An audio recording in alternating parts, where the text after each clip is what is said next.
चाषी को बड़ भेटी आरबीआई बिना ग्यारंटी मिल 2 लाख टका लोन।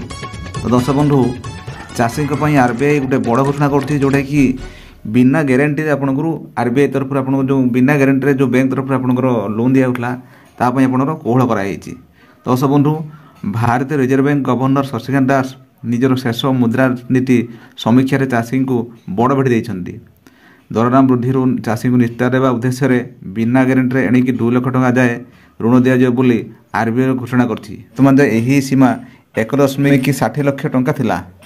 यह पूर्व आरबीआई लगातार 11 थर रेपो रेट कौन परिवर्तन न करने निष्पत्ति नहीं, अर्थात रेपो रेट 6.5% अपरिवर्तित रटे कैश रिजर्व रेशियो ह्रास कर 4% कर।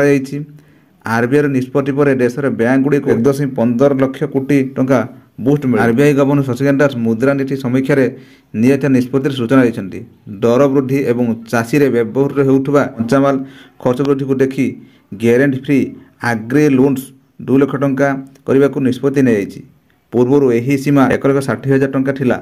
एही निष्पत्ति पर आर्थिक संस्थागुड़ी को ऋण नेउथुबा चाषी परिधि 2010 मसीह आरबीआई कृषि क्षेत्र को बिना कौन ग्यारंटी 1 लाख टंका जाए लोन देवाक कर संक्रांत में खूब शीघ्र सर्कुलर जारी कर आरबीआई गवर्नर कहते जोटा कि आपंकर अति जल्दी यार नोटिफिकेशन बाहर। बंधु ये कहीगली जो चाषी मान गोटे आरबीआई तरफ गोटे बड़ घोषणा कर जोटा कि आपंकर बैंक तरफ आपंकर लोन कराइला तार आपंकर जो 1,60,000 टंका आपंकर थिला तार ग्यारंटर पर्यंत आप ग्यारंटी नरिया पड़ता। तेणु बर्तमान में यहाँ हूँ 2 लाख पर्यंत आप कौन ग्यारंटी दवाई पड़ोनी।